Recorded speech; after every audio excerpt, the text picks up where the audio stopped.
Paul Trebian is joining me right now, and we're going to talk fun. Now, you know the holiday season is here when the Holiday Folk Fair International hits State Fair Park. This has been going on for a couple of years. How many years, Paul? 82 years this year. Yeah, I told you, a couple of years it's been going on. Not long, just 82 years. And when you think about it, think about the year that was. Whoa. That's the 40s? 1940s, yeah. Definitely older than I am. Yeah, me too. Not much older, but older. Okay, so the Holiday Folk Fair International hits State Fair, and this is one of those traditions people say we got to go to every year because this is just tradition. Let's talk about it. Okay, now it's this weekend, and it runs, let's see, the 21st, 22nd, 23rd, and this kicks off the holiday season in town, and then you got, Thanksgiving, obviously, next week, and then the Christmas season. So let's talk about it. What do we, when we get in there, what are we going to see? Well, it's very. We try to make sure it's a familiar place, so the layout is very similar. But we do have new things coming. A professional group from Poland is coming, another group from Utah, and we also have special events for the reception. So it's a wonderful time for people to come and see culture, dance, have food, look at the Heritage Lane with all the culture, and also look at some of the merchandise. It is the shopping season. Yeah, and now which building is it held in? Do you know offhand? Yes, in the Expo Center at State Fair Park. Yeah, that's pretty big. That's huge. Okay, now the shows, the actual dancing part. Is there a set schedule people can pick up somewhere or look online to make sure they don't miss it? Oh, yes. When you go on folkfair.org, you can see all about the event there. When you do arrive, the World Stage Theater has a display of all the times in the different groups, so you'll be able to take a look at that. When you get to the food area, it's right next to that. So as you're looking at your food and walk around, you can actually see that schedule. And there's plenty of slots, lots of groups. They repeat throughout the weekend. So if you come multiple times a weekend, you're assured to be able to see different groups. There's plenty to see and plenty to experience. Okay, now on Friday, it's not just fun and games for everybody, but you actually have some teaching going on for students. From 9 a.m. to 2, there's what we call the Education Day, and the K-12 schools come. We have about close to 5,000, I believe, students are going to be participating this year, and it's always great. They go through, the schools have them go through some exercises to learn things, but, also enjoying their time there and seeing some of the performances, and they get their little passport stamp when they actually go through and check out the different cultural booths. You know what? I never had class trips like this. We went to museums, we did all that stuff, but never like this. What a class trip that would be. Whoa. It's absolutely wonderful, and it gives life to history. I remember as a kid, oh man, history class, but this is something that is a gem for sure, and it's always very popular with the teachers. We always get asked, "What's the theme for the next year?" And so this year's theme is celebrating the culture of traditional music. Now, I also notice there's a Future Global Leaders Night, which is different, right?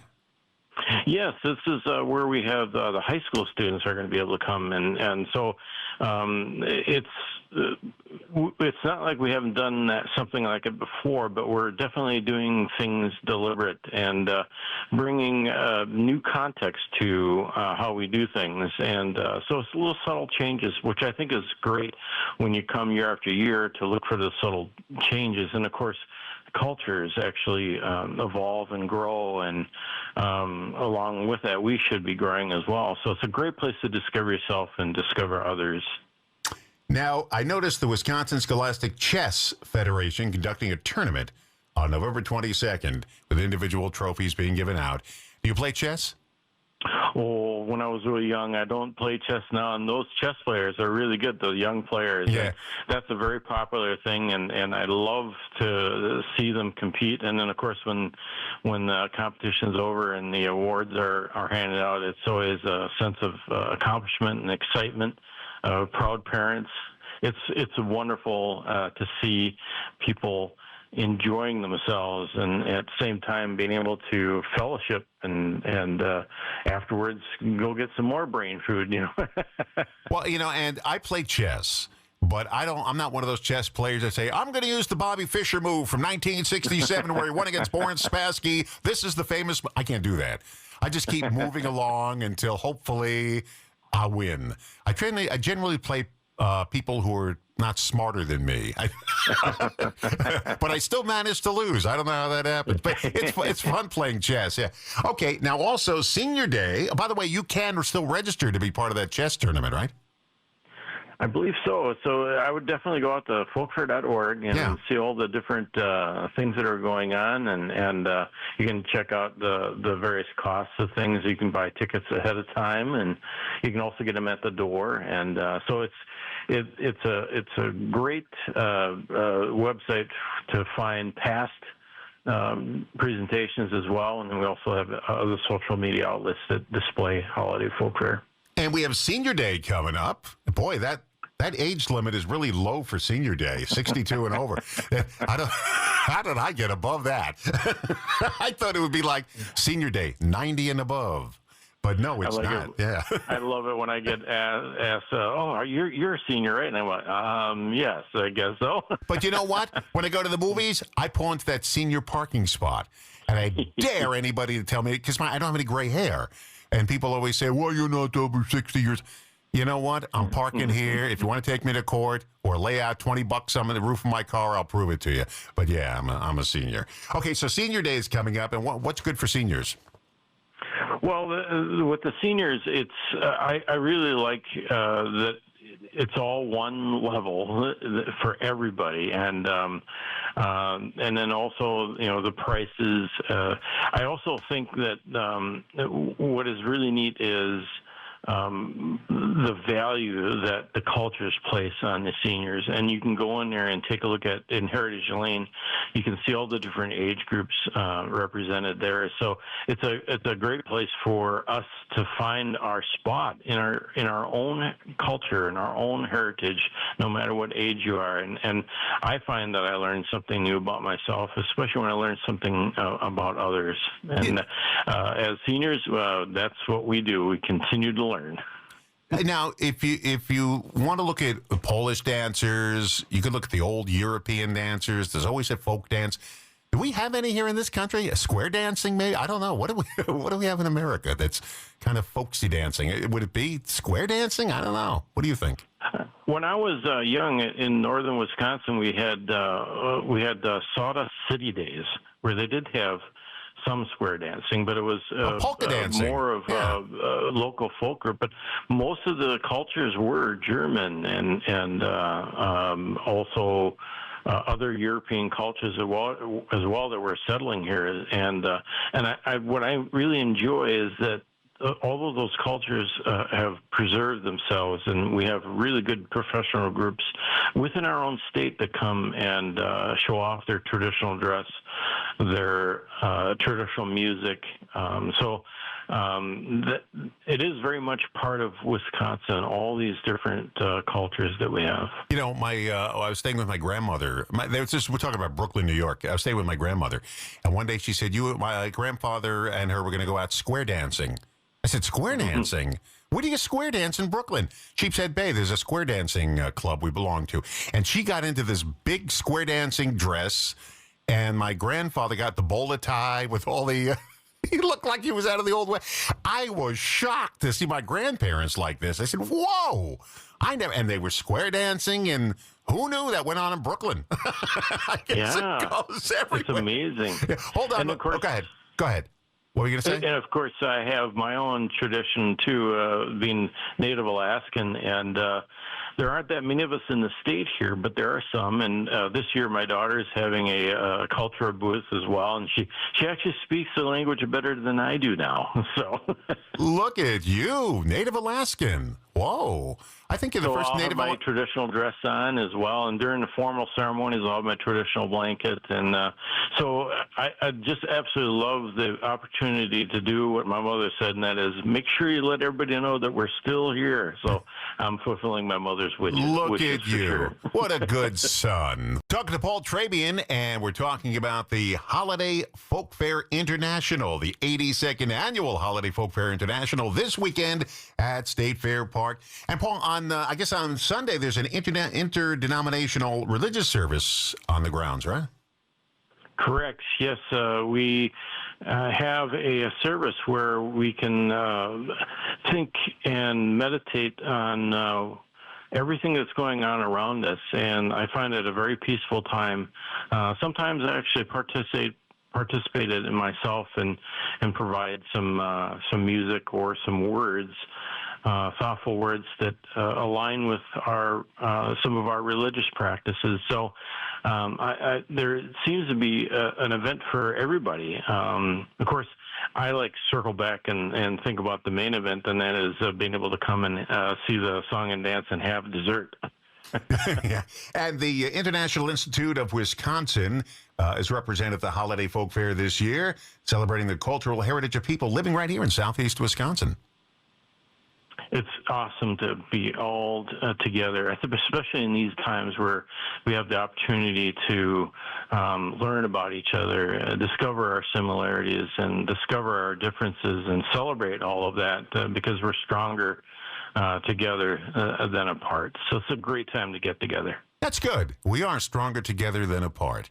Absolutely. I like that. I'm going to write that down. I'm going to say I came up with it, though. Is that all right? Hey, that's okay. I do that with a lot of things. I hear something and say, oh, I came up with that. All right. Special attractions. We talked about this before, but people just tuning in because they tune in and out throughout the morning. Let's talk about some of the special attractions included in the weekend from Poland, Utah. Let's talk about that. Well, the professional group from Poland is coming, and Holiday Folk Fair is part of a larger organization, CIOF International, which is part of UNESCO, and it helps to organize these folklore and folk festival to preserve the culture and heritage of different people around the world. But Holiday Folk Fair itself here in Wisconsin, we're the largest indoor celebration in the United States. So we have something very unique, a gem that we've had here for so many years. And that professional group in Poland results from our connections around the world. And of course, there's other groups within the United States, and the dance group from Utah is going to be there as well. And so we try to secure professionals from around the world as much as we can. And of course, we have very good professional groups, cultural groups already here in Wisconsin, and they are very much involved with the Holiday Folk Fair year in, year out, and absolutely love the commitment that they have to pass on those cultural values, which gives grounding to individuals, families, young ones and old. My grandmother was born in Poland, and I'm trying to remember the name of the town. It's not a big place that she was born in. And I'm trying to remember the name of it, and I can't. If I see a map, as soon as I see it, I'll know it. But it's not one of the big cities or in Poland. It's a very small place she was born in before moving to America. Let's talk about the World Cafe. Whoa, that looks good. Now, this is where you get a chance not to be an American snob. You get to try other food. I mean, there's other things other than brats and hot dogs and hamburgers, and you get to experience some of the foods from around the world. Not everybody eats brats around the world. Let's talk about that. Well, I do like the brats myself, yeah, but I do like all the other foods that are there. I try to sample as much as I can within reason. But we have the Afghan, this year we have Ukraine. There's all the Asian foods, and then, of course, all the European traditional foods. One of the times that we had a theme that was bread, for the food, and the artistry and just the bread making, the Italian groups, and it's almost sculpture, but you can actually smell it and taste it at the same time as you're looking at it. All right, let's talk about how people can get tickets to go. Now, we are giving away family 4-packs this week, but if you don't win those, you can still get tickets, and let's tell people how to do it. Well, the best place to do it is folkfair.org. You can get your tickets in advance there with an advance price, and then, of course, you can get them at the door as well. But I think going to folkfair.org will also give you a chance to preview it in your mind of what you would like to actually look for. And I think that's part of the fun, is to discover what was there before, what's there again, and then what is a little bit different from last year with the same group. You know, and I assume there's different people from the very first one of the 1940s. I assume we have a whole new bunch of dancers, right? Oh, we do. But like you said, we do have people that have been there participating for like 50 years, and then they get put on the Wall of Honor. And so that's another place to look for some really stalwart people that have committed themselves to that cultural preservation, and actually served at Holiday Folk Fair too as well. Myself, I've only been doing 12 years, 14 now as two of the years as the president and CEO. But for 12 years, I operated in the background with the previous CEO, and it's just been wonderful to see individuals who are young grow into more adult roles, and then to see the seniors who just really put a stake in the ground of, this is how we do things. This is the meaning behind the traditional dress and the meaning behind the art. Well, it's absolutely wonderful. My ticket winner in the 6 o'clock hour this morning said, great, because I got to do all my Christmas shopping. And that's where she plans to do it. Bring some bags and some stuff so you can tote them home. So, again, the website is what now? Let's get people the website. Okay, folkfair.org. And it's a great place to preview and take a look at the information there. At State Fair Park and by the way, that large... I just want to say, I took a sneak peek at the weather forecast. Perfect the entire weekend. Awesome. So you don't have to go schlepping through the snow or anything like that. Don't worry about it. It's going to be nice. I love it. The Holiday Folk Fair International, the 82nd Holiday Folk Fair International, coming to State Fair Park this weekend. Paul, thanks for spending the half hour with us. I do appreciate it, my friend. You'll learn more when you talk to people about this rather than just reading it. And I'm glad you had a chance to come on here. Yeah, thank you very much, Paul.